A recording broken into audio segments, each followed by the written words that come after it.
Good afternoon, good afternoon everyone. मैं आप लोगों को पढ़ा रहा था इलेक्ट्रिक फील्ड में डिस्क्रीट चार्ज अरेंजमेंट का। इलेक्ट्रिक फील्ड में आप लोगों को निकालना सिखा रहा था कि किसी पॉइंट पर, स्पेस में किसी पॉइंट पर इलेक्ट्रिक फील्ड कितना होगा। तो हम लोग उसका हर एक चार्ज का, जैसा कि मैं आप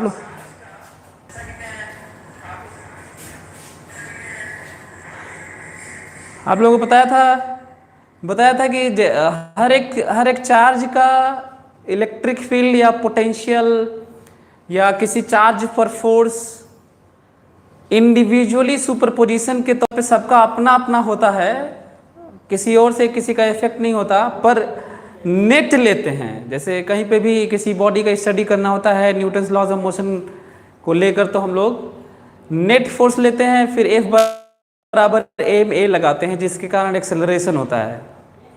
तो ये सुपरपोजिशन, जैसा कि मैं फोर्स में बताया था सुपरपोजिशन, इसमें भी बात कर चुका हूं। अब इसको समझने की ज़रूरत है कि जब हम लोग नेट लेते हैं तो उस नेट में दो तरह का अरेंजमेंट होता है। फिर से रिपीट कर रहा हूँ, दो तरह का अरेंजमेंट होता है। दुनिया में किसी भी चीज़ का दो तरह का अरेंजमेंट होता है, चाहे वो वायर, करंट कैरिंग वायर का मैग्नेटिक फील्ड कहीं निकालना हो, करंट के कारण मैग्नेटिक फील्ड निकालना हो, या फिर फील्ड निकालना हो, इलेक्ट्रिक फील्ड निकालना हो चार्ज के कारण, या मास से सेंटर ऑफ मास निकालना हो, या रिजिड कॉन्टिन्यूस बॉडी के मोशन का, रोटेशनल मोशन में उसके कारण काइनेटिक एनर्जी निकालना हो, जिस अरेंजमेंट का अपना अपना काइनेटिक एनर्जी होगा अपना अपना मोशन के कारण।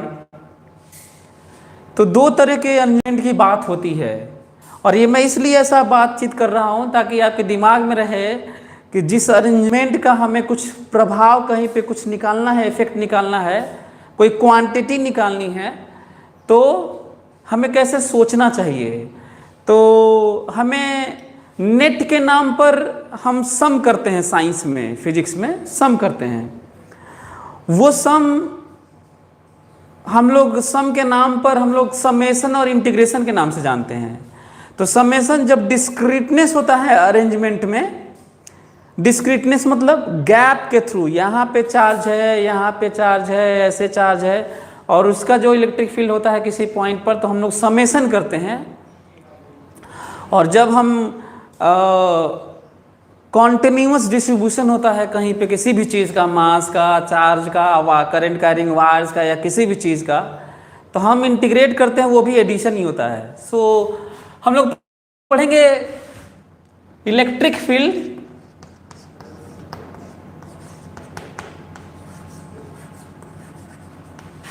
Due to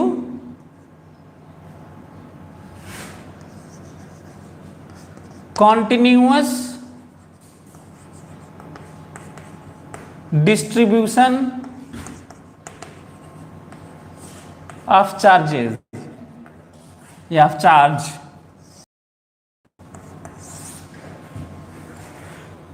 electrical due to continuous distribution of charge, इसका मतलब है कि, तो बार बार मैं एक बात को जो एम्फिसाइज करता रहता हूँ चीज़ों को लेकर, वो जो जिस पे मैं हमेशा इस बात पे जोर डालता रहता हूँ कि फंडामेंटल को हमें ध्यान रखना है, ठीक है। तो फंडामेंटल यही है, फंडामेंटल इसके जो पीछे रीज़न है वो ये है कि कॉन्टिन्यूस डिस्ट्रीब्यूशन। तो यदि मैं रियली में यदि कोई arrangement x y z axis में इस तरह का बना दूँ और कह दूँ कि ऐसा है, जेड एक्सिस भी ऐसे, और कह दूँ कि ऐसा मान लीजिए कॉन्टिन्यूस अरेंजमेंट है, और यहाँ पे आपको फील्ड निकालना है ना, इस जगह हमें फील्ड निकालना है। ये अरेंजमेंट है, कॉन्टिन्यूस अरेंजमेंट है। इस कॉन्टिन्यूस अरेंजमेंट के नाम पे तीन तरह का अरेंजमेंट होगा, लाइन पर होगा, एरिया में होगा, और वॉल्यूम में होगा। जैसा कि मैं इससे पहले भी फोर्स वाले में बात कर चुका हूँ, ऐसे ही हम लोग को देखना भी चाहिए। तो हम लोग को क्या करना होगा, एक एलिमेंट लेना होगा DQ, इसको हम लोग धीरे धीरे समझेंगे कि किस तरह का एलिमेंट लेना होगा, और फिर यहाँ पे R पोजीशन होगा।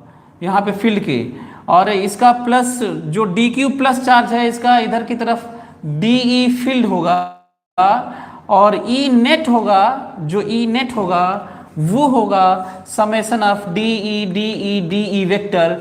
और ये वेक्टर ध्यान रखना है, जो डिफरेंशियल एलिमेंट है वेक्टर का, जो डिफरेंशियल एलिमेंट है उसको इंटीग्रेट करना है। और अक्सर हम लोग को देखने को मिलेगा कि इसको जोड़ने के नाम पर, इंपॉर्टेंट पॉइंट, जब इसको जोड़ने की बात करेंगे, जो छोटे छोटे डिफरेंशियल चार्ज के कारण जो फील्ड होगा, तो जोड़ने के नाम पर यदि एक ही तरफ ये फील्ड हुआ तब तो हम लोग स्केलर टाइप का जोड़ लेंगे, क्योंकि जब वेक्टर एक ही तरफ होते हैं तो सिंपली मैग्नीट्यूड का एडिशन हो जाता है। और जब अलग अलग डायरेक्शन में होते हैं, इधर देखिए इसका फील्ड देखिए, इसका फील्ड यहाँ पर इधर होगा, इसका फील्ड देखिए यहाँ पर इधर होगा, इसका फील्ड देखिए यहाँ पर इधर होगा, इसका फील्ड देखिए यहाँ पर इधर होगा। तो हर अलग अलग डायरेक्शन में सब फील्ड नजर आ रहा है। जब ऐसे, अच्छा कितने फील्ड होंगे? जितने छोटे छोटे पॉइंट चार्ज की तरह होंगे। और कॉन्टिन्यूअस डिस्ट्रीब्यूशन में, दुनिया की किसी भी चीज की कॉन्टिन्यूअस डिस्ट्रीब्यूशन में जब डिफरेंशियल एलिमेंट से लेकर कोई बातचीत करते हैं तो वो जो सेक्शन, नंबर ऑफ सेक्शंस होते हैं, नंबर ऑफ डिफरेंशियल एलिमेंट्स होते हैं, हमेशा इनफाइनाइटली लार्ज होते हैं, इनफाइनाइट होते हैं। इसका मतलब इस तरह के कितने वेक्टर्स आने वाले हैं? इनफाइनाइट। उसी की बात कर रहा हूं कि इनफाइनाइट वेक्टर यदि एक ही तरफ होंगे तब तो जोड़ लेंगे, लेकिन ऐसे ऐसे होंगे, इधर ऐसे ऐसे होंगे, इधर ऐसे ऐसे होंगे, ऐसे ऐसे होंगे, इधर उधर होंगे। अब दिक्कत हो रही है क्या करें, है ना? तो इस तरह के कंटिन्यूअस डिस्ट्रीब्यूशन में जो रिजल्ट है, उस रिजल्ट के बारे में सोचने पर लग रहा है क्या किया जाए। तो जब अलग अलग डायरेक्शन में होते हैं, और खासकर आपको 2D प्लेन में मिलेगा, हालांकि 3D भी किया जा सकता है, जो आपके कोर्स में शायद मिले, है ना? मतलब अभी तक हमें नहीं लगता है कि कहीं आया भी होगा इस तरह का। हाँ, शायद एक्सप्रेशन में रिलेशन के तौर पे आया होगा। तो 2D मिलेगा, मतलब XY प्लेन में मिलेगा। तो वैसे केस में सभी को X के लॉन्ग ब्रेक कर लेते हैं और टोटल जोड़ लेते हैं, सबको Y के लॉन्ग ब्रेक कर लेते हैं और जोड़ लेते हैं। तो जो इनफाइनाइट नंबर ऑफ फील्ड्स वहाँ पे जो आया था वो अब दो फील्ड में कन्वर्ट हो जाएगा, टोटल X और टोटल Y। जब टोटल X और टोटल Y में कन्वर्ट हो जाएगा तो हम लोग दो वेक्टर के जोड़ने का फॉर्मूला लगाएंगे, और under root EX square plus EY square, यही तरीका होता है जो हमें करना है। तो आप लोग इसको नोट डाउन कर लीजिएगा। हमें लगता है कि आप लोग कर भी लिए होंगे। तो इसको हम लोग क्वेश्चन के तौर पे अब करते हैं, आपको ज़्यादा समझ में आएगा। अच्छा हाँ, ये जनरल मैं बताया था, और जब भी जनरल का एक्सप्रेशन दिखता है वो बड़ा खतरनाक दिखता है, तो डरना नहीं है। वो तो मैं एक होता ना जनरल समझाना, जो एक कहते हैं जा theoretical part, theoretical portion, theory के नाम पर, तो ये आपको समझाया। अब हम लोग क्वेश्चन करेंगे तो आपको आइडिया लगेगा कि क्या करना है। तो क्वेश्चन लिखिए आप लोग।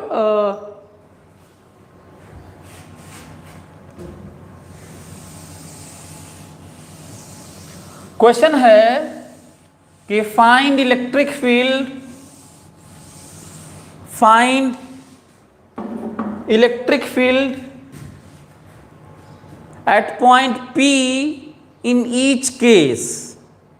Find electric field at point P in each case. और हम लोग केस फर्स्ट, सेकेंड, थर्ड ऐसे लेते रहते हैं, और आप लोग इसको करके आप लोग हमको बताते रहिएगा और हम देखते रहेंगे, और आप लोगों को जवाब देते रहेंगे, है ना? और सिखाते रहेंगे कैसे पाना है। तो पहला केस लेते हैं, फर्स्ट केस लेते हैं और बात करते हैं कि ये है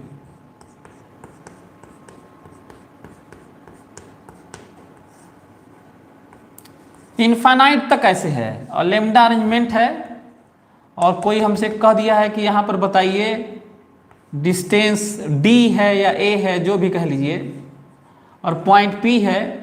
यहाँ पे बताना है आपको कि फील्ड कितना है यहाँ पर, है ना? यहाँ पर फील्ड कितना है, यहाँ पर फील्ड कितना है, यहाँ पर फील्ड कितना है, यहाँ पर फील्ड कितना है, कई जगह पूछा सकता है। यदि मैं कहूँ कि बल्कि पॉइंट्स बल्कि लिख लो, बल्कि ज़्यादा अच्छा होगा ऐसा कर लिया जाए कि find electric field at point P Q R S, ऐसे ना, पी क्यू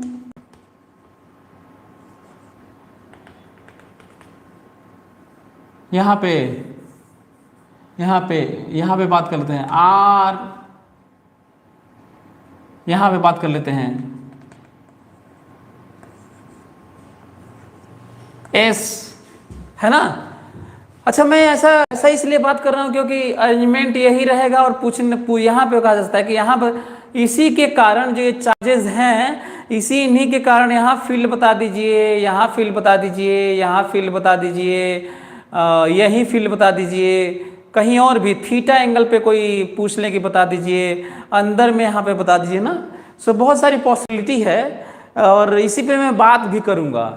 तो सभी लोग इसको करिए, मैं इसको मिटा नहीं देता हूँ। मैं जैसा आपको याद दिला रहा था कि किस तरीके से जो अरेंजमेंट आपके सामने है उसी में बहुत सारी चीज़ें पूछी जा सकती हैं, तो इसको मैं मिटा देता हूँ। मतलब आगे करेंगे उन सबको, लेकिन फिलहाल इसको करते हैं।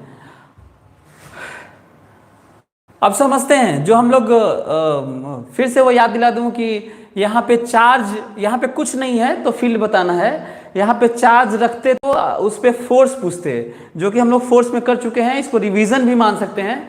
तो सभी लोग एक बार इसको करिए, देखिए आप लोग फील्ड निकाल पाते हैं क्या, तो जल्दी से निकाल के बताइए, मैं देखता हूँ आप लोगों का।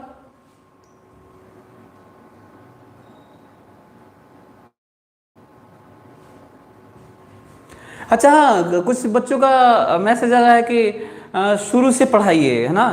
तो मैं उनको बता देना चाहता हूँ कि ऐप पे और यूट्यूब पे शुरू से मेरा लेक्चर है।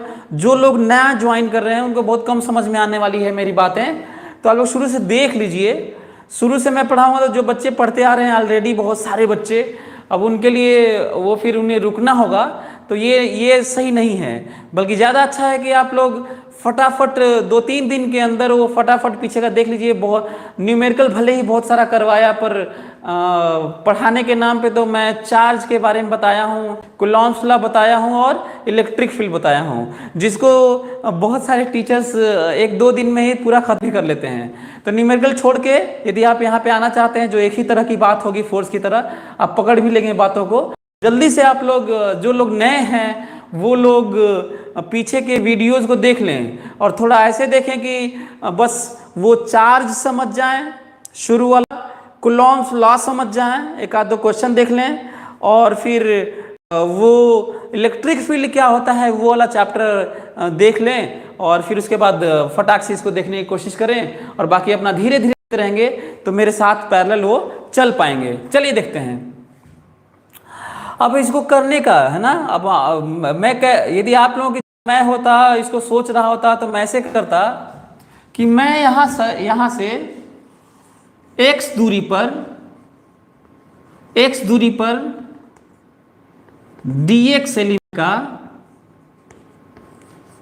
dx एलिमेंट का चार्ज लेता। ध्यान से, अच्छा क्वेश्चन क्या क्या पॉसिबिलिटी है। कुछ बच्चे कहते हैं कि सर यहाँ से क्यों लिए, यहाँ से क्यों नहीं लिए, कहीं और से क्यों नहीं लिए, है ना, कहीं और से दूसरी जगह से क्यों नहीं लिए, यहाँ से क्यों नहीं लिए, यहाँ से क्यों नहीं लिए, यहाँ से क्यों नहीं लिए। मैं सबके लिए फिर से जो फोर्स वाली बात किया था मैं फिर से याद दिला देता हूँ, और कहीं और भी इस चीज़ का ख्याल रखना। आप डिस्टेंस कहीं से, रेफरेंस जो डिस्टेंस है कहीं से भी ले लीजिएगा और सही आएगा। प्रॉब्लम इस बात की आएगी कि आप सही करेंगे तो सही आएगा, आप गलत कर देते हैं तो गलत आ जाता है। एक ये पॉइंट है। मतलब जो किसी चीज़ का रिजल्ट, किसी चीज़ के अरेंजमेंट का किसी जगह पर प्रभाव जो होता है वो आपके कैलकुलेशन में, आपके रेफरेंस पे डिपेंड नहीं करता। हाँ, करने में कॉम्प्लेक्सिटी आ सकती है जिससे आपके गलत होने का चांस बढ़ जाता है, और सच यही है कि बहुत सारे लोग गलती कर भी देते हैं। तो हाँ ये है, सो एक पॉइंट ये है। दूसरा पॉइंट ये है, एक तो ये पॉइंट है जो कहीं से भी करने पे सही आएगा। दूसरा पॉइंट ये है कि ये जानना बहुत इंपॉर्टेंट है कि कहाँ से ज़्यादा आसान होगा। एक बड़ा पॉइंट है कि कौन सा कहाँ से रेफरेंस लें तो ज़्यादा आसान होगा। तो बल्कि पूरा ही यहीं से दूरी लेंगे डिफरेंशियल पॉइंट का, जैसा कि फ्रीडम है कि आप कहीं से भी ले सकते हैं, तो यहाँ से लेंगे तो सीधा दूरी x हो जाएगा तो थोड़ा आसान होगा। यहाँ से दूरी लेंगे थोड़ा कठिन होगा, कहीं और से दूरी लेंगे थोड़ा और कठिन होगा, यहाँ से दूरी लेंगे तो तब तो बहुत कठिन हो जाएगा। और यहाँ से लेने के बाद मैं तो ये भी कहता हूँ कि बहुत सारे लोग मतलब किताबों में तो यहाँ से लेके किया भी नहीं होगा शायद, और ना ही कोई पढ़ाता भी होगा। आप लोग बल्कि अपने स्तर पर ट्राई करके देखिएगा, यदि आपके पास साइंटिफिक अप्रोच को और ज़्यादा एक्सप्लोर करने का दिमाग में होगा तो आप कहीं और से लेके देखिएगा, बड़ा मज़ा आएगा कि हम लोग कहीं से भी एंगल मतलब आप समझ रहे हो ना कि यहाँ से x पे उसी के अलॉन्ग dx होता है और उसको तोड़ना पड़ेगा इसके अलॉन्ग। ये देखिए कितनी अजीब सी बात है, तो बहुत कॉम्प्लेक्स होता जा रहा है। तो मैं कुछ ज़्यादा डिटेल एक्सप्लेन इसलिए कर रहा हूँ ताकि आपका जो तरीका है जो सोचने का, ताकि फर्दर आप हायर एजुकेशन में भी कहीं पे आप ज़्यादा सोच पाएँ, कर पाएँ, समझा पाएँ, एक्सप्लेन कर पाएँ किसी को भी, तो इसलिए ऐसा है। एनीवे, अगला पॉइंट अच्छा हाँ, मैं ये बताना भूल गया, ध्यान से सुनो फिर से मेरी बात ताकि तुम सीखना। अरेंजमेंट तो मैं बताया था कि एक डिस्क्रीट होता है, कॉन्टिन्यूअस होता है, ये तो मैं बताया ही था। अब कॉन्टिन्यूअस अरेंजमेंट में 3 तरह का होता है, दिमाग में बैठाओ। कॉन्टिन्यूअस अरेंजमेंट में 3 तरह का होता है। लाइन के लॉन्ग होता है, सरफेस के होता है और वॉल्यूम में होता है। लाइन पर होता है, सरफेस पर होता है और वॉल्यूम में होता है। 1D में होता है, 2D में होता है, 3D में होता है, कि वही बात है। और ये लाइन में भी 2 तरह का होता है, बताओ। लाइन में भी 2 तरह का होता है, एक स्ट्रेट लाइन पर होता है, एक कर्व लाइन पे होता है। करेंगे, घबराना नहीं है, कर्व लाइन पे होता है। और मैं आपको इस तरह से ऐसे करके सिखा रहा हूं ताकि आप मेरी बातों से आप कहीं भी सोच पाएं, सेंटर ऑफ मास में, रोटेशन में, मैग्नेटिक फील्ड में, इलेक्ट्रिक करंट में, मॉडर्न में, है ना, मतलब कहीं भी तुम्हारे दिमाग में आ जाए कि अच्छा हाँ ये बात है। तो जो मैं बातचीत करता हूँ ये स्लो इसीलिए मेरा लेक्चर होता है क्योंकि मैं कहीं भी एक जनरल बात करता हूँ, इसलिए इस चीज़ को ख्याल रखते हुए हम लोग काम करना है। एनीवे, अब देखते हैं जो तो लाइन वाले में कैसे लेना है। स्ट्रेट लाइन वाले में किसी रेफरेंस से एक्स पे, अरेंजमेंट की बात कर रहा हूँ मैं, किसी और वेलोसिटी, एक्सेलरेशन, डायनामिक क्वांटिटीज की नहीं, अरेंजमेंट की बात कर रहा हूँ। तो स्ट्रेट लाइन वाले में एक्स पे dx लेंथ लेना होता है, कर्व वाले में रेफरेंस से थीटा पे d थीटा लेना होता है, और सरफेस वाले में हम लोग को स्ट्रिप लेना होता है, रिंग टाइप का लेना होता है। और सॉलिड स्फीयर अक्सर आपको मिलेगा जिसमें हॉलो स्फीयर dr थिकनेस का लेना होता है। आगे पढ़ेंगे वो आएगा, फिलहाल ये प्लानिंग के नाम पे मैं आपको याद दिला रहा था बस। तो आप देख रहे होंगे किस तरीके से मैं ये मान रहा हूँ।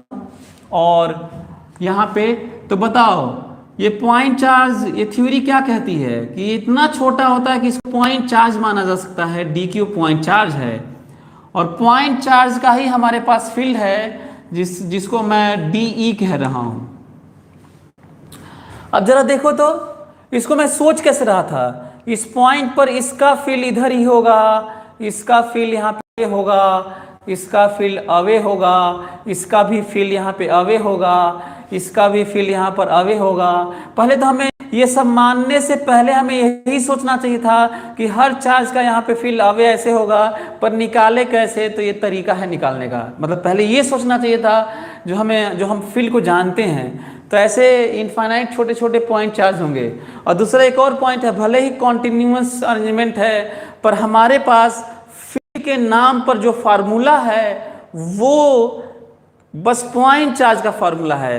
तो इस तरह के भी फार्मूले पे भी ध्यान देना चाहिए, कहीं पे और दूसरे चैप्टर में जो कोई फार्मूला आपको पता होना चाहिए तो उसके लिमिटेशन पता होना चाहिए कि ये फार्मूला का लिमिटेशन क्या है, मतलब इसको यूज़ कैसे करते हैं। तो जो फील्ड का फार्मूला है KQ/R², ये केवल पॉइंट चार्ज के लिए है। ठीक वैसे ही कूलॉम्स लॉ का इलेक्ट्रोस्टैटिक फोर्स, कूलॉम्बियन फोर्स जैसे उसका लिमिटेशन है पॉइंट चार्ज के लिए।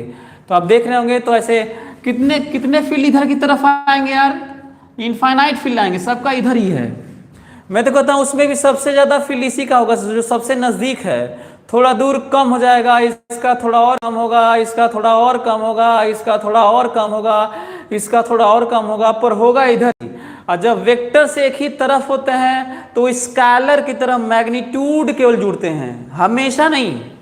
जब एक ही तरफ होते हैं, अभी हमें कई बच्चे मैसेज किए हैं जो हमें फोर्स वाले बहुत सारा 20 क्वेश्चन दिया था, बहुत कठिन कठिन दे दिया हूँ, बच्चे अभी भी आज भी उसमें उलझे हुए हैं और आज भी सलूशन भेजते रहते हैं। वही अब हमें सीखना है कि उसमें क्या गलतियाँ की हैं। बहुत ज़्यादातर बच्चों का सब गलत है, शायद पूरा तो कोई नहीं करके भेजा है, जो भेजे भी हैं तो उनका गलत है। तो वही सीखना है कि आखिर क्या गलत है ना। और वो गलत बस यही किए हैं कि वो अलग अलग डायरेक्शन में फोर्स लग रहा था छोटा छोटा सब पॉइंट चार्ज का, और उसको स्केलर की तरह मैग्नीट्यूड की तरह जोड़ दिए हैं। तो देखते हैं समेशन ऑफ DE, देखो एरो नहीं लगा रहा हूं क्योंकि एक ही तरफ है, इसीलिए एरो नहीं लगा रहा हूं। K DQ बाई दूरी, देखो दूरी जिस तरह का मैं दूरी माना हूं, यहां से बताओ ये पॉइंट चार्ज की दूरी कितनी है जहां पर फील्ड निकालना है। पॉइंट चार्ज की दूरी x² दूरी। आपको पता है कि dq क्या होता है, लेमडा dx होता है। ध्यान से मेरी बात सुनो, dq लीनियर में लेमडा dx होता है, सरफेस में सिग्मा dA होता है, और यही dq वॉल्यूम में रो dV होता है। मतलब lambda differential length, sigma differential area, और density charge per unit volume differential volume. और क्या ये ऐसा तो है नहीं, ये इलेक्ट्रोस्टैटिक में नई चीज़ आ रही है, 11th में बहुत सारी चीज़ें आ चुकी हैं। एनीवे तो रख लेते हैं लेमडा के lambda dx divided by x²। ये अगला पॉइंट इसमें क्या क्या कांस्टेंट है। एक और चीज आपको याद दिला दूं, इमेजिन करो कि यहां से x दूरी पर, यहां से x दूरी पर, चाहे यहां से x दूरी पर ऐसे कुछ अलग टाइप का कोई दे दिया होता कि हम आपको बता रहे हैं कि ये किस तरह का वेरिएशन है लेमडा, अलग टाइप का कुछ वेरिएबल दे देता, तो यहीं पे लेमडा हम लोग बदलते, उस दूरी के अनुसार देखते कि कहाँ से दिया हुआ है। तो फिलहाल अब हम लोगों को dx जो लिए हुए जनरल, इसे जनरल कहते हैं, यहाँ पे नहीं लेना होता है, जनरल लेना होता है, और फिर इसी को चलाना है। तो पीछे आते हैं, जो एरो बना है उसका भी ख्याल करो, लिमिट रखते हैं। याद होगा कि फिजिक्स में बिना लिमिट के हम लोगों को कोई भी क्वेश्चन नहीं करना है, तो लिमिट रखने जा रहा हूँ। बहुत सारे लोग बिना लिमिट के किए हुए हैं, वो भी गलत है। तो हम लोग इसको जो एरो है जिस तरह से बढ़ती हुई बातें रहती हैं उसी में पीछे जाना होता है। तो देखो तो यहाँ पे आते हैं, ये जो dx को हमेशा चलाया जाता है, तो जब dx यहाँ पे रहेगा, इसके पीछे क्यों नहीं आ सकते, क्योंकि चार्ज नहीं है, बस यहीं पे आ सकते हैं। तो हमेशा डिफरेंशियल वाला पार्ट चलता है, लेकिन वेरिएबल ये नहीं, वेरिएबल d के अंदर होता है, उसे वेरिएबल कहते हैं। फिर सुनो, जो वेरिएबल क्वांटिटी x है उसकी लिमिट रखनी होती है। चलता ये है, ये चलता है, ये ऐसे ऐसे ऐसे ऐसे ऐसे ऐसे ऐसे ऐसे ऐसे ऐसे चलता है ये, लेकिन वैल्यू हमें d के अंदर वाले की रखनी होती है, मतलब x की रखनी होती है। तो चलो पीछे आते हैं। जब हम यहाँ पे आएंगे पीछे लोअर लिमिट रखने के लिए, लोअर लिमिट के लिए पीछे आते हैं, और अपर लिमिट के लिए हम लोग ऐसे आगे बढ़ जाते हैं। तो बताओ यहाँ पे जब चले आएंगे इसके पीछे नहीं जा सकते, तो जब यहाँ पे आएंगे तो बताओ जो दूरी x मानी गई है उसकी वैल्यू कितनी है, a है, और दूरी यहीं से मान रहे हैं, और बताओ ये यहाँ से लेते हुए dx dx dx dx dx dx dx dx ऐसे लेते हुए हम लोग कहाँ तक जाना है, इनफाइनाइट तक जाना है। तो यहाँ से दूरी कितनी हो जाएगी, इनफाइनाइट, ये इनफाइनाइट है। ऐसे हम लोग सोचेंगे कहीं पे भी, तो यही जो आएगा यही रिजल्ट है, यही आंसर है हम लोग को इसी का बताना है। तो आप लोग देख रहे होंगे क्या क्या इसमें कांस्टेंट आ गया, के lambda dx by x square का लिमिट होगा -1/x, इंटीग्रेशन होगा फ्रॉम a टू इनफाइनाइट। इसको पुट करेंगे तो हम लोग को मिलने वाला है के लेमडा -1 इनफाइनाइट -1/a, और यहां से मिलेगा E बराबर के लेमडा बाई a।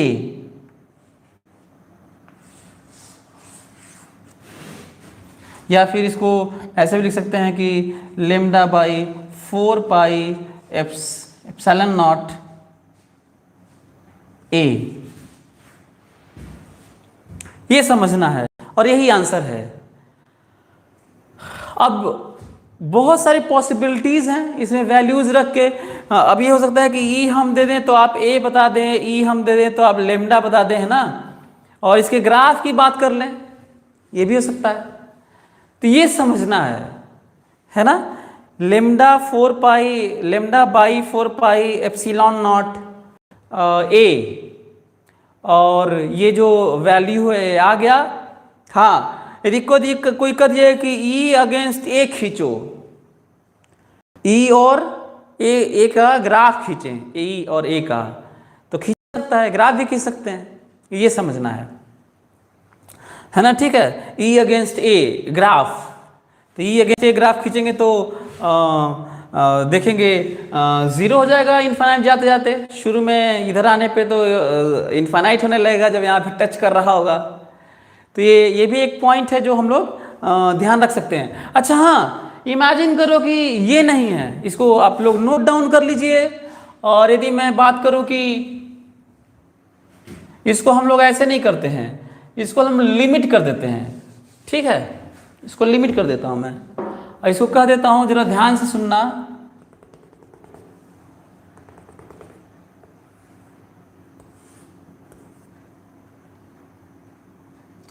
एल है।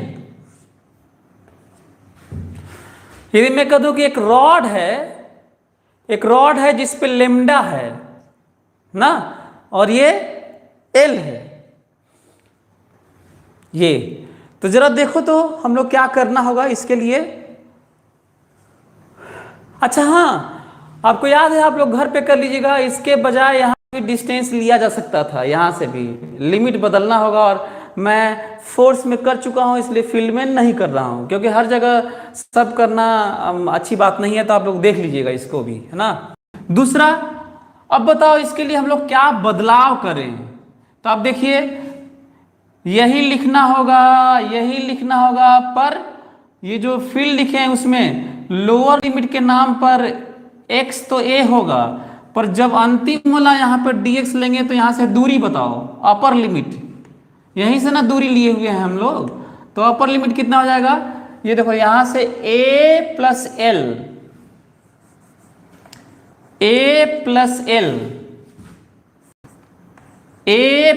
एल। दूसरा क्वेश्चन है ये, मैं एक अलग से केस बना रहा हूं, ये नहीं कि कई लोग ऐसा ना समझे कि मैं गलत लिख दिया था तो फिर से लिख रहा हूं, है ना, ऐसा नहीं है।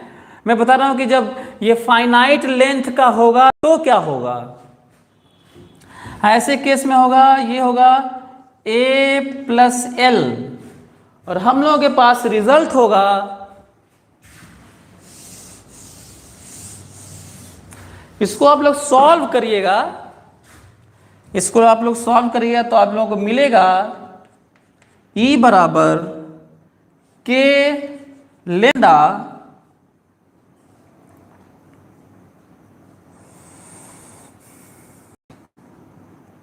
L by A plus L.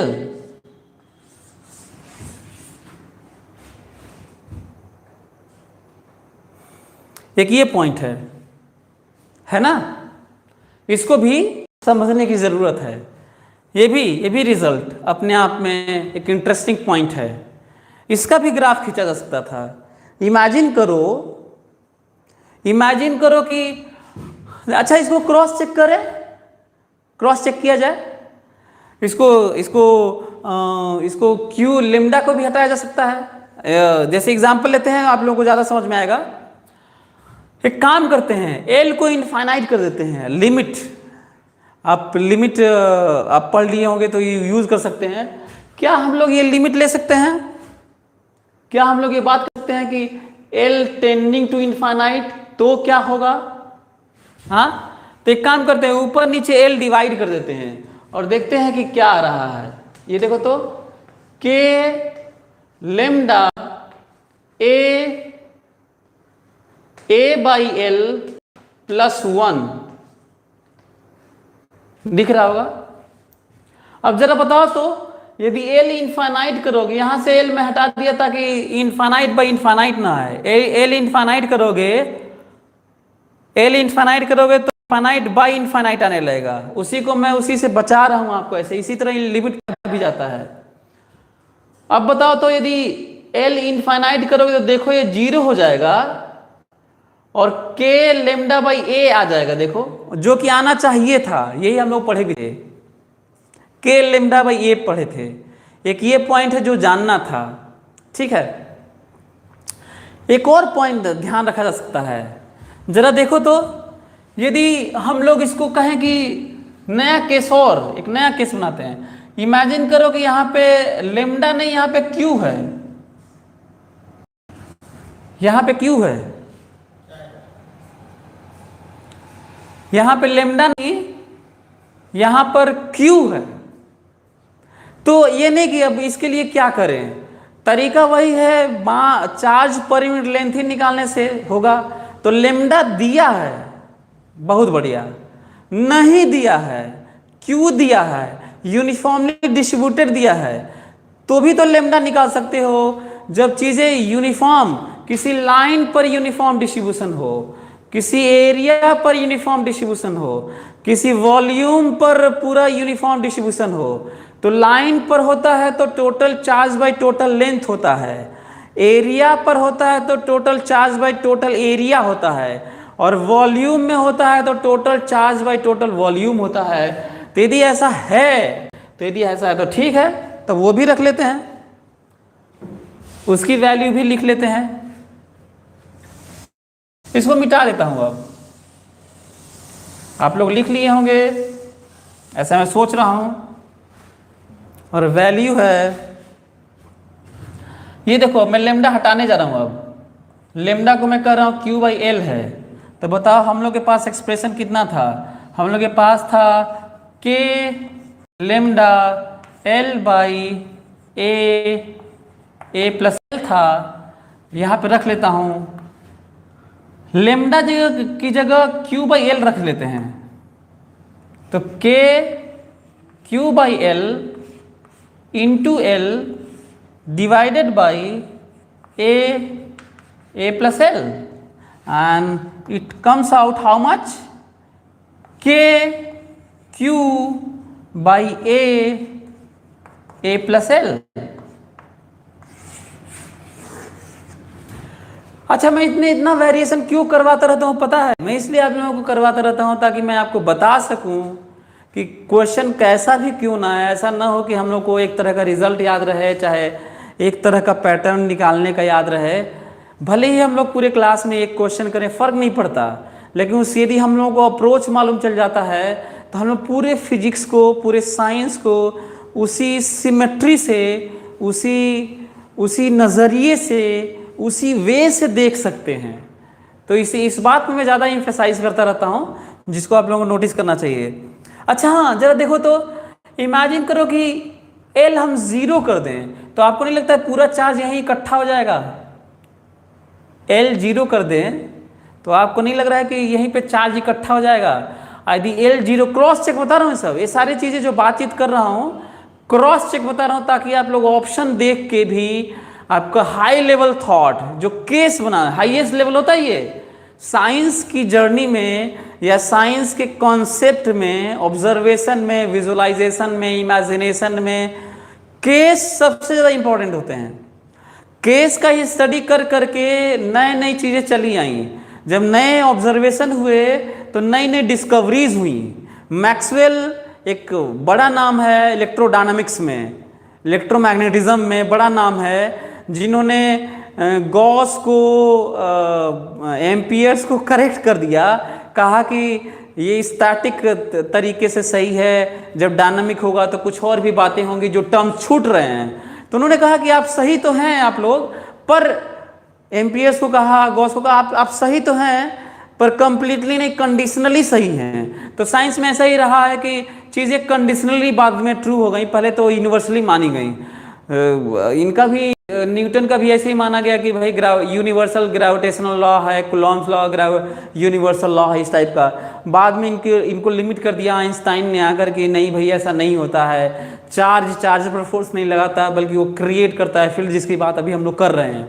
Anyway, तो देखिए कैसे हम लोग हमको चेक करना होगा, तो मैं कैसे चेक करूँगा? ऑप्शन में मैं कहूँगा L 0 होगा तो पूरा चार्ज कहाँ पे होगा? यहीं पर होगा, यहाँ पर। और यदि और L 0 हो जाएगा तो पॉइंट चार्ज हो जाएगा, और पॉइंट चार्ज हो जाएगा तो फील्ड कौन सा आना चाहिए? पॉइंट चार्ज का फार्मूला आना चाहिए। देखिए L 0 करता हूँ, KQ/A² हो जाएगा। देखो KQ/A², KQ/A², और ये पॉइंट चार्ज का फील्ड भी होता है। भाई L 0 करोगे तो फार्मूला तो पॉइंट चार्ज का होना चाहिए, और उसी से दूरी आप A भी कह रहे थे। तो चलिए ये सारी चीज़ें इसका ख्याल रखिएगा। अब हम लोग निकालते हैं जो गलतियां आप लोग करते रहे वो वाला निकालते हैं।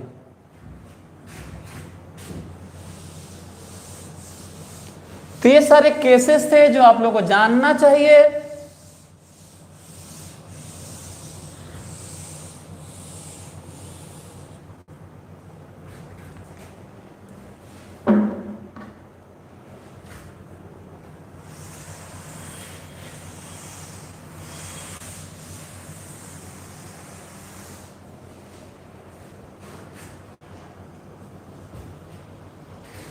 तो देखते हैं एक अब हम लोग की चीजें जो रह गई वो ये है, समझने की जरूरत है। इसको समझेंगे हम लोग डिटेल में।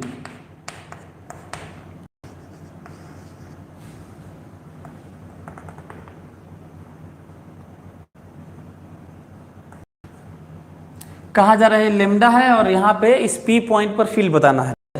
यहाँ पर P पॉइंट पर मेरे दिमाग में ये आ रहा है कि यदि हम लोग इसका फील्ड देखें तो ऊपर की तरफ होगा पॉइंट चार्ज का। पॉइंट चार्ज को कितने पॉइंट चार्ज मान सकते हैं? इनफाइनाइट पॉइंट चार्ज मान सकते हैं। पहले मैं सोच रहा हूं ना, किसी भी चीज में कहीं पे कोई अरेंजमेंट होता है तो हम लोग को पहले सोचना होता है कि किस तरह का बिहेवियर है। इस छोटे से पॉइंट चार्ज का फील्ड यहाँ पर इधर होगा अवे, इसका फील्ड होगा अवे, इसका फील्ड होगा अवे। तो इसका बना देते हैं और समझने की कोशिश करते हैं। यहाँ पे फील्ड होगा अवे, इसका यहाँ पे इसका फील्ड होगा, इसका फील्ड होगा यहाँ पर अवे, इसका फील्ड होगा अवे, इसका फील्ड होगा अवे, इसका फील्ड होगा अवे, इसका फील्ड होगा अवे, इसका फील्ड होगा अवे, इसका फील्ड होगा अवे। और मेरे दिमाग में ये आ रहा है, अच्छा ये जो मैं, आप लोग देख रहे होंगे कि जो मैं डायरेक्शन बना रहा हूं, भाई रेडियल ऐसे ज्वाइन करके मैं अवे बना रहा हूं। पॉजिटिव पॉइंट चार्ज का तो अवे होता है, लेकिन आप ध्यान दिए होंगे ये पॉइंट चार्ज जो dx लेंथ का है तो कम दूरी पे है तो ज़्यादा फील्ड है, ज़्यादा दूर पे है तो कम फील्ड है, तो कम दूरी पे है तो ज़्यादा फील्ड है, ज़्यादा दूर पे है तो कम फील्ड है, और ज़्यादा दूर पे है तो कम फील्ड है। सबका फील्ड यहीं पे देखना भी है। तो जितना ही दूर होता जाएगा वो झुकता जाएगा, वो झुकता जाएगा फील्ड और कम भी होता जाएगा। और कम इसलिए होता जाएगा क्योंकि दूर होता जाएगा। तो इसलिए देख रहे हो कि this length of this arrow, length of this arrows express the magnitude of field due to that particular dq charge of dx length। ये समझने की जरूरत है। मैं ये बोल रहा हूं कि जो छोटे छोटे चार्ज, पॉइंट चार्ज का जो फार्मूला हमारे पास है, पहले मैं ऐसा सोचा, कहीं पे भी पहले हम लोग सोचेंगे कि ये जो अरेंजमेंट है इसकी बात की कैसी हो रही है ना। अब हम लोग को तो आप पहले तो ये बताओ कि क्या हम लोग मैग्नीट्यूड ऐड करेंगे। ये देखिए इनफाइनाइट डायरेक्शन है और अलग अलग तरह का इनफाइनाइट टाइप का मैग्नीट्यूड भी है। अब दिक्कत हो गया, पहले तो यही प्रॉब्लम हो गई। अब हम लोग को नहीं समझ में आ रहा कि इसके लिए करे क्या, है ना। ये प्रॉब्लम आ गई, इसके लिए करे क्या। अब बताओ बहुत सारा वेक्टर होता है तो हम लोग कैसे जोड़ते हैं अलग अलग डायरेक्शन में। याद करो, ये जो मैं थ्योरी तुम्हें याद दिला रहा हूँ 11th वाला सेक्शन वेक्टर चैप्टर का, ये ऐसा नहीं है। अब लोग कहते हैं कि सर बहुत स्लो पढ़ा रहे हैं, बहुत ये कर रहे हैं, बहुत ऐसा हो रहा है, अभी तक तो खत्म हो जाना चाहिए था। खत्म हो गया, तुमको आता है ये? जब नहीं आता है तो आगे पढ़ के करोगे क्या? यही रीज़न है लोगों के अच्छा न करने का भी। तो बहुत सारे मैं देखा हूँ कि अच्छा ज़्यादातर वही परेशान भी होते हैं, वो सबसे कम समझ में आता है। ये सब नहीं करना है। आप जब तक अच्छे से चीज़ों को न समझ लें, आपको आगे बढ़ने का कोई मतलब नहीं है। मैं कहता हूँ जो फोर्स दिया हूँ, क्या ये तुम 20 क्वेश्चन कर लिए कि तुम्हें फील्ड पढ़ाया जाए, फिर भी पढ़ा ही रहा हूँ, तो वो सीखो ना, वो ज़्यादा ज़रूरी है। मेहनत करो, टाइम दो, सीखने की कोशिश करो, है ना, ये ज़्यादा ज़रूरी है। नहीं तो ये बहुत सारे, तो बताओ बहुत सारे जब वेक्टर होते हैं, कई लोग तो यही नहीं मालूम है, पता नहीं क्यों आगे बढ़ना चाहते हैं। तो बताओ बहुत सारे वेक्टर हैं तो कैसे जोड़े हम लोग। बहुत सारे वेक्टर हैं तो बहुत सारे वेक्टर हैं तो एक ही तरीका होता है, अलग अलग डायरेक्शन में होते हैं। तो दो एक्सिस लेते हैं, एक्स वाई प्लेन में होते हैं और एक्स वाई प्लेन में ही है। एक्स एक्सिस और वाई एक्सिस क्वेश्चन में न दिया हो, हमें अपने से मानना होता है। जनरल फील्ड लेना होता है, एंगल मानना होता है, रिजॉल्व करना होता है और टोटल एक्स, सारे वेक्टर को रिजॉल्व करना होता है। एक्स के लॉन्ग, वाई के लॉन्ग, एक्स के लॉन्ग, वाई के लॉन्ग, एक्स के लॉन्ग, वाई के लॉन्ग। टोटल एक्स अलग से जोड़ना होता है और टोटल वाई अलग से जोड़ना होता है, और फिर बाद में वाई और एक्स वाले को भी जोड़ना होता है। ये समझ लो ना, ये ज़्यादा ज़रूरी है। यदि आप ये समझ लिए तो आपको क्या लगता है कि आगे क्या मैग्नेटिज्म और दूसरे चैप्टर में कुछ दूसरी चीज़ें होती होंगी? कहीं नहीं होती हैं। आप इरोडोर, रेसनिक हैलिडे, आप एच.सी. वर्मा, अरिहंत, दिशा, सिंगेज, यूनिवर्सिटी फिजिक्स, क्रोटो, इवानो, जो भी आपके खोपड़े में होगा किताब, वो बनाना। नहीं आएगा तो तुम मेरे से पूछ भी लेना और मैं तुम्हें बताऊंगा कि किस तरीके से जो मैं पढ़ाया हूँ वही अप्रोच हर चैप्टर के लिए होता है। तो यदि आप मेरी बातें ध्यान से सुनते हैं, जिसको मैं पूरे ही सब कुछ लेके चलता हूँ, और मैं देखो ये बता ये रहा था, जबकि लीनियर बता रहा था, लेकिन उसी में मैं एरिया की भी बात किया, वॉल्यूम की भी बात कर रहा हूँ। एनीवे, तो एक तो ये पॉइंट है। तो हम लोग एक्स वाई एक्सिस लेंगे और इसको अब करेंगे। तो इसको समझने की कोशिश करते हैं। इसको मैं मिटा देता हूँ, जनरल लेता हूँ। आप लोग इसको बना लीजिएगा, इसको आप लोग बना लीजिएगा कि किस तरीके से फील्ड का अलग अलग डायरेक्शन है। मैं जनरल लेता हूँ, मेरी बात ध्यान से सुनना। अब मैं जनरल लेके बात करता हूँ और कहता हूँ कि अच्छा ये भी याद है कि जब लीनियर डिस्ट्रीब्यूशन होता है तो हम लोग x पर dx लेंगे।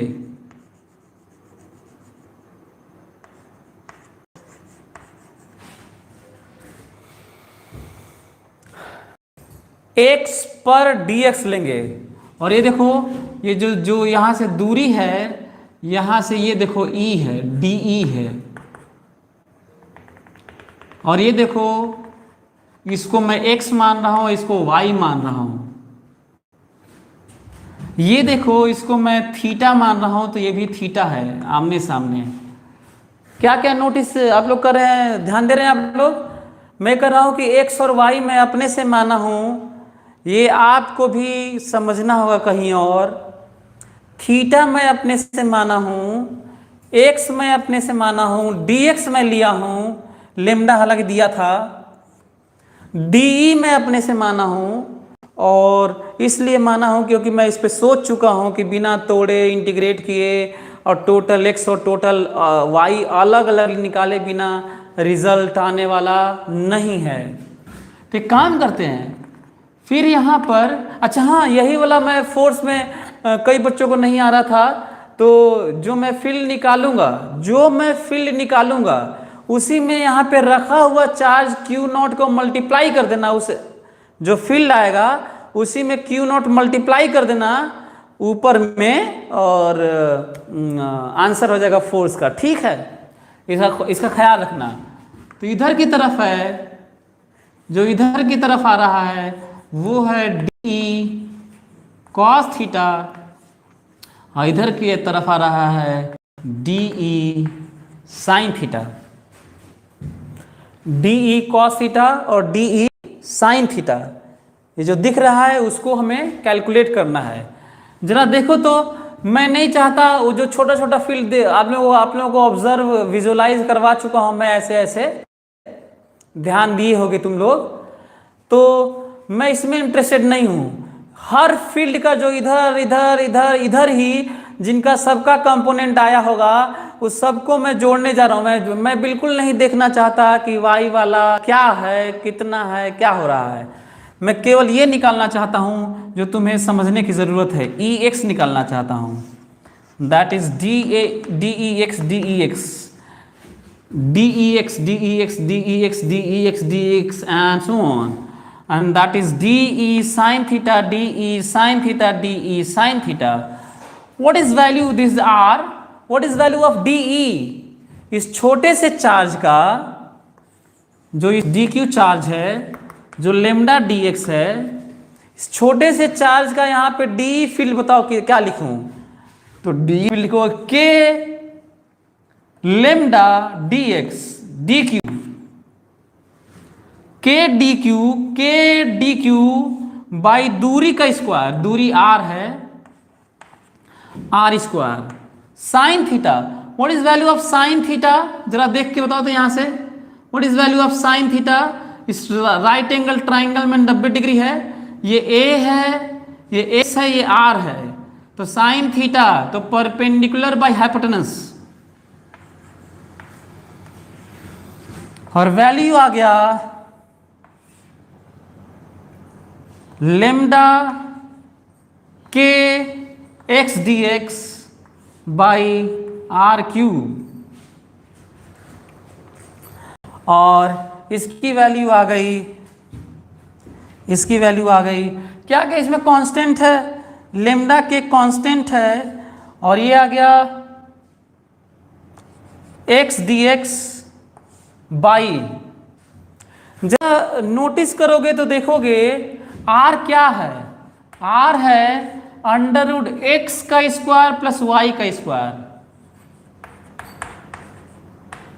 मतलब ये वाला अंडर रूट एक्स का स्क्वायर प्लस ए का स्क्वायर। ये राइट एंगल ट्राइंगल में देखो आर की वैल्यू, यदि आर यहां पर रख दिया जाए तो अंडर रूट लगा हुआ है, इसलिए क्या आने वाला है x square plus a square to the power 3/2। ये 3 तो ये है, पर बाई 2 इसलिए हो गया है क्योंकि अंडर रूट था ना ये, इसलिए ऐसा है। याद करें एक और बात कि बिना लिमिट के हमें फिजिक्स नहीं करनी है कहीं पे भी। यदि ऐसा है तो लिमिट रखते हैं। चलो ध्यान से मेरी बात सुनना, लिमिट कैसे रखते हैं? जो जनरल माने होते हैं, कहते हैं एक्स पर डीएक्स, याद करो एक्स पर डीएक्स, एक्स पर डीएक्स जो माने रहते हैं dx को पीछे लेके आते हैं, जो जनरल है पीछे लेके आओगे तो पहला dx यहाँ ले रहोगे, इसके पीछे तो जा नहीं सकते क्योंकि अरेंजमेंट है नहीं, तो dx dx dx dx dx dx ऐसे लेके जाओगे, पर dx की वैल्यू रखनी है x की, तो जब यहाँ पे dx ले रहे होगे तो जो x है वो कितना हो रहा होगा, x वैल्यू बताओ, दूरी ही तो है ये, तो कितनी दूरी होगी dx की 0, और जब लेते हुए चले जाओगे वहां पे तो x की वैल्यू कितनी हो जाएगी, जो दूरी है, दूरी को ही ना x कह रहे हो, x को क्या कह रहे हो, dx की दूरी कह रहे हो। तो जब dx यहाँ पे लोगे तो दूरी होगी 0, और जब dx वहां लोगे तो दूरी होगी infinite. So 0 to infinite, 0 to infinite, x की बात कर रहा हूं मैं, 0 to इनफाइनाइट, ये समझना है। अब क्वेश्चन ये उठता है कि ये हम लोगों के पास करने आता है कि नहीं। ये एक इंपॉर्टेंट पॉइंट है कि क्या हम लोग को ये करने आता है कि नहीं। चलिए मैं बताता हूं, ध्यान से मेरी बात सुनना।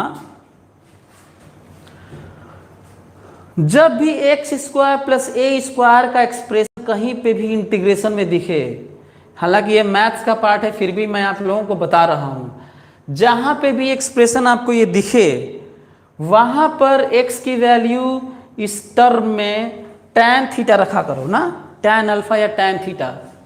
जैसे यहां पे यदि बात करें कि x बराबर tan theta, a tan theta, sorry,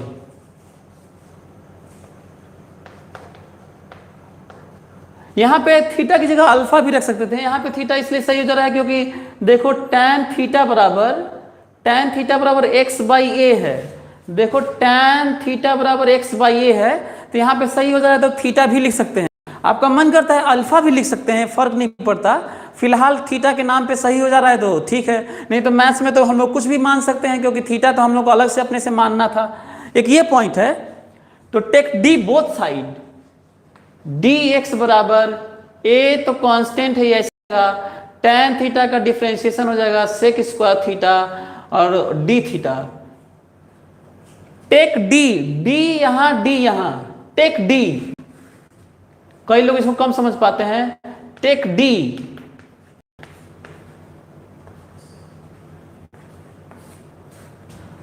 D मैं यहां भी लिया और डी मैं देखो यहां भी लिया। जब कांस्टेंट होता है वो बाहर आ जाता है, और ये जो फार्मूला है वो डिफरेंशिएशन का ही फार्मूला होता है। अब बगल में डी थीटा बैठ जाता है, ये तरीका होता है डी लेने का। तो एक तो ये पॉइंट है डिफरेंशिएशन का, इस तरह का डी एक्स की जगह रखना है। दूसरा एक और जो पॉइंट है रखने का वो ये है कि लिमिट हमें बदलना है, क्योंकि अब एक्स हटने वाला है, लिमिट हमें बदलना है। चाहे ये भी हो सकता है कि हम लोग पहले इंटीग्रेट कर लें और फिर उसके बाद इसी टर्म में एक्स और ए के टर्म में लेके आए और लिमिट रख लें। दो तरीके हैं, तो ध्यान से देखते हैं। जब x 0 होगा, मेरी बात ध्यान सुनना, यहीं पे x की बात हो रही है। जब x लिमिट ना, ये लिमिट किसकी है, x की है। अब यहां पे थीटा में रखना है, तो x 0 होगा। जब x 0 होगा तो tan थीटा 0 होगा, और tan थीटा 0 होगा तो थीटा 0 होगा। एक ये पॉइंट है। दूसरा, x इनफाइनाइट होगा। ध्यान से मेरी बात सुनो, लिमिट कहां से बदलते हैं, जो सब्स्टिट्यूट करते हैं हम लोग वहीं पे लिमिट रख के बदलते हैं। लिमिट कहां से बदलते हैं, क्योंकि ये पूरा एक्सप्रेशन थीटा में आने वाला है, क्योंकि हम लोग थीटा माने हुए हैं। तो लिमिट कहां से बदलेंगे, ये जो हम लोग रिलेशन अपने से अज्यूम किए हैं, माने हैं, वहां से रखने वाले हैं। तो जब x 0 होगा तो tan थीटा 0 होगा, तो थीटा 0 होगा। और जब x इनफाइनाइट होगा तो tan थीटा, x इनफाइनाइट होगा तो tan थीटा भी फाइनाइट होगा, और थीटा π/2 होगा। यदि इतनी सारी चीजें हैं तो हम लोग देखो लिमिट देखो चेंज कर रहा हूं थीटा के टर्म में। पहले इसको रख लेता हूं, x की जगह क्या रख रहा हूं, देखो a tan थीटा। x की जगह रखा a tan थीटा, dx की जगह रखा a sec square theta d theta. k की जगह रखा लेमडा, सॉरी ये लेमडा k तो है ही, लेमडा k तो है ही। और नीचे रख दिया x की जगह a tan थीटा, इसकी जगह a tan थीटा तो a square tan square theta plus a square to the power 3/2। ठीक है, सभी लोग ये सब्स्टिट्यूशन लिख लो, याद रखना कि इसको ऐसे ही करते हैं।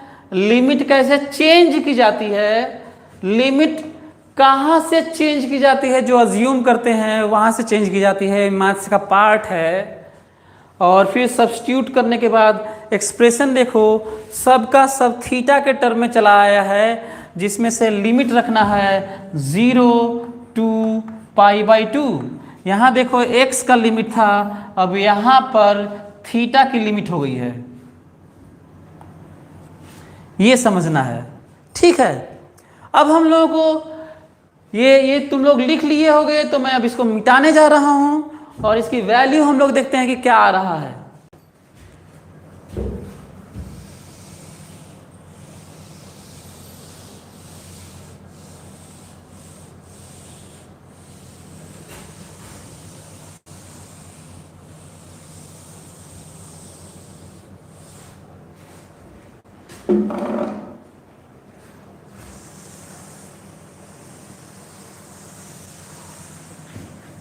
हम लोग देखते हैं कि जो सामने है इसकी वैल्यूज हम लोगों को क्या मिलने वाली है।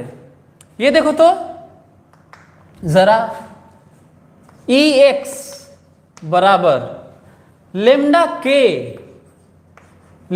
के, ये देखो ये a स्क्वायर है, ये a स्क्वायर है, ये tan theta sec square theta d theta और डिवाइडेड बाई, जरा ये देखो तो a स्क्वायर कॉमन हो जाएगा,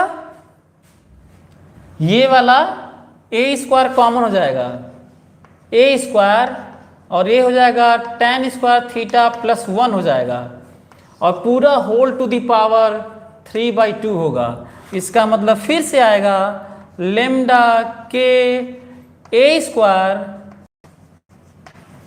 tan theta sec square theta d theta divided by a square, tan square theta plus 1 maths का पार्ट है, tan square theta plus 1 sec square theta होता है, बल्कि ये लिख भी सकते हो tan square theta plus 1 sec square theta होता है। हमको लगता है कि ये आप याद भी किए होंगे। और टू दी पावर 3/2, रिजल्ट क्या आया, lambda k a square tan theta sec square theta d theta divided by, नीचे वाला भी मैं मिटा देता हूं, नीचे वाला भी हमें आशा है कि आप लोग लिख लिए होंगे।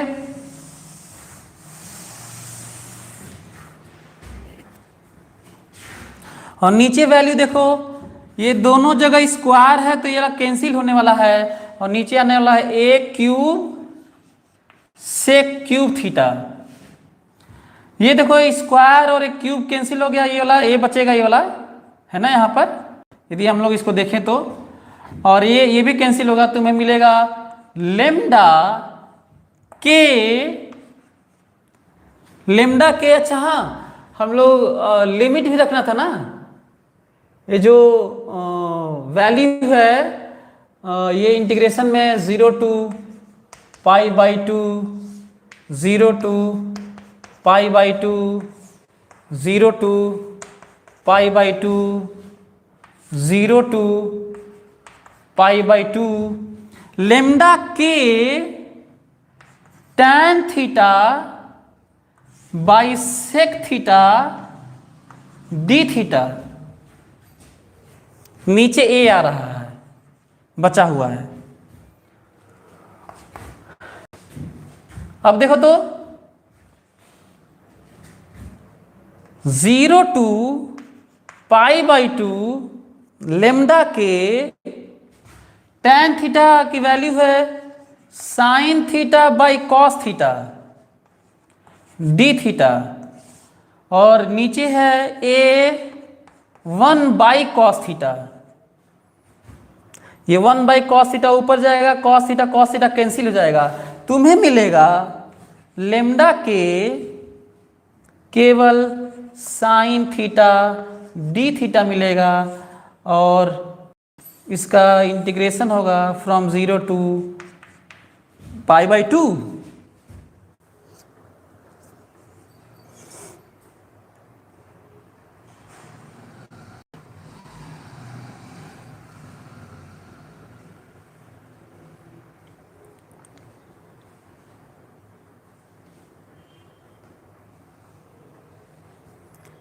Sign theta by cos theta, तो ये वैल्यू 0 टू इन्फानाइट, और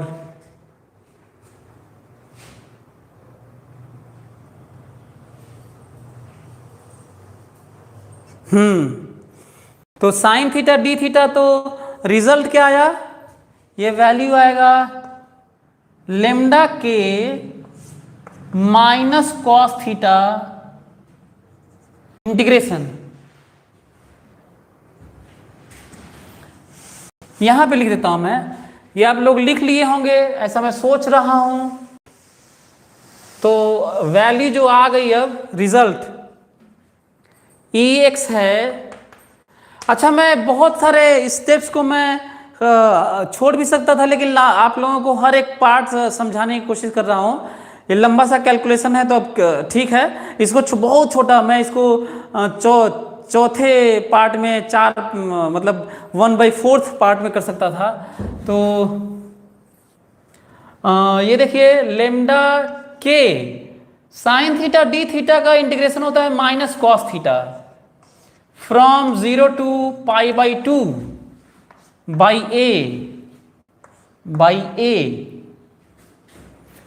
और EX आ गया lambda K by A minus cos π/2 minus cos minus 0, और इसको रिजल्ट देखा जाएगा तो EX आएगा लेम्डा के लेम्डा बाई ए, या लेम्डा बाई 4πε0 A।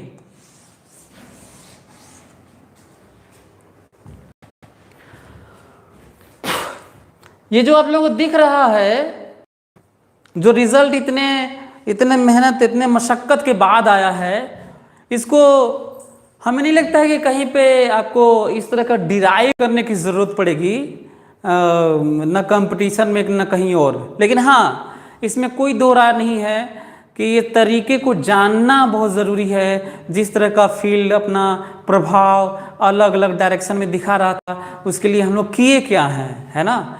तो यदि साइंटिफिक, अच्छा कभी भी आप लोग देखिएगा कि किस तरीके से 10 साल लग गया, जो यूनिफिकेशन थ्योरी है, जो 4 फोर्सेज है फंडामेंटल फोर्सेज को यूनिफाई करने में 10 साल बाद एक लंबा इक्वेशन मिला, जिसमें ग्रेविटेशनल फोर्स का भी बहुत कुछ देखने को नहीं मिल रहा है। ऐसा माना जा रहा है कि शायद ग्रेविटांस की, हिग्स बोसॉन की किसी तरह की इस तरह की बात शायद थोड़ी बहुत देखने को मिल रही है। जो LHC लार्ज हाइड्रॉन कोलाइडर की बात हुई थी, हिग्स बोसॉन, जिसके कारण मानते हैं कि सब में मास की बात होती है। और कितनी भी अजीब सी बात है कि हिग्स बोसॉन का खुद का अपना मास होता है, पता नहीं किस बात का और मास की बात करता है।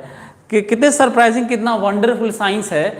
एनीवे, मैं आपको बताने की कोशिश ये कर रहा हूँ कि लंबे पर कैलकुलेशन में मत जाइए। कैलकुलेशन तो आपको यदि साइंस के फील्ड में रहना है तो इस तरह की बातें करनी होगी। ज़रूरत है कि अप्रोच हमारा कितना सही था, भले ही काफ़ी लंबा किया, और मैं जानबूझ के आप लोगों को कैलकुलेशन दिखाया तब इतना लंबा हो गया। मैं पहली बार वैसे बोर्ड पर इतना ज़्यादा लिखा भी हूँ, नहीं तो इतना लिखता भी नहीं हूँ।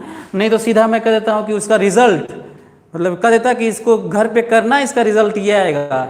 इसका गड़बड़ी होता है कि बहुत सारे बच्चे तो कर लेते हैं, लेकिन कुछ बच्चे चले जाते हैं और कहते हैं कि सर आज नहीं हो रहा है। तो उनके लिए मैं सारी चीज़ें बता दी, एक्सप्लेन भी कर दिया कि कैसे मैथ्स में हम लोग मानते हैं और ये रिजल्ट है। तो करना क्या है तब, यदि जो लोग थोड़ा सोचते हैं कि साइंस के फील्ड में हमें नहीं रहना है, किसी तरीके से हमें तो डॉक्टरी पढ़नी है, किसी तरह से हम लोग को इंजीनियर किसी तरह बन जाए, ज़िंदगी गुजारनी है, चलानी है, इस तरह का कोई, हालांकि मैं नहीं चाहता कि मेरे स्टूडेंट्स ऐसे हों, उनके लिए खासकर है कि हाँ भाई ठीक है, यदि तुम फिर भी मेरे कहने के बावजूद भी नहीं मानते हो तो इसको याद रखना ज़रूरी है, ये जो फील्ड है।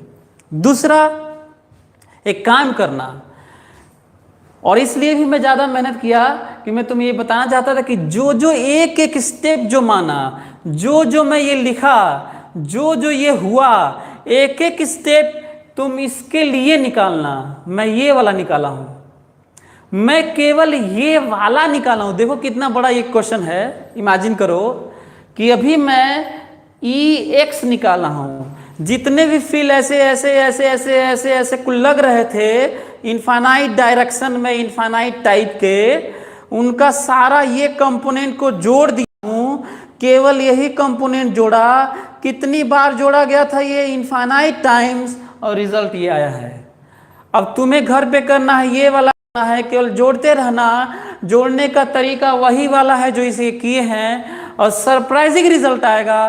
तुम्हें जान के सरप्राइज होगा कि उसका रिजल्ट भी इतना ही आएगा। देखने में लगेगा नहीं, तुम्हें पूरे क्वेश्चन, पूरे कैलकुलेशन में तुम्हें बिल्कुल महसूस नहीं होगा कि रिजल्ट उतना ही आएगा, क्योंकि कई जगह नई नई चीज़ें यहाँ पे दिखेंगी यहाँ पर। लेकिन जब लास्ट में लिमिट रखोगे, लास्ट में जब लिमिट रखोगे तो तुम्हें रिजल्ट यही मिलेगा। इसका मतलब साफ है, इसका मतलब, इसको मैं मिटा रहा हूँ क्योंकि हम लोग का ये सब चीज़ें हो चुकी हैं। तुम लोग बिल्कुल, बल्कि एक क्वेश्चन इसको मान लो तुम ना, ठीक है, इसको तुम एक क्वेश्चन मानो और घर पे करो, और न आए तो बल्कि हमसे किसी से मत पूछो, बल्कि तुम कॉपी करो इसी का, देख देख के कॉपी करो कि कहाँ पे क्या पुट करना है। बस ध्यान रखना, अभी जो मैं DE साइन थीटा को इंटीग्रेट किया गया था, वहाँ पे DE कॉस थीटा को इंटीग्रेट किया जाएगा और ये आएगा। तो हम लोगों को क्या मिलने वाला है भाई, ज़रा बताओ तो। EY भी मिलने वाला है K लेमडा बाई A, मतलब lambda by 4 pi epsilon not A। अब एक काम करते हैं, इस वैल्यू को क्या E मान लें क्या?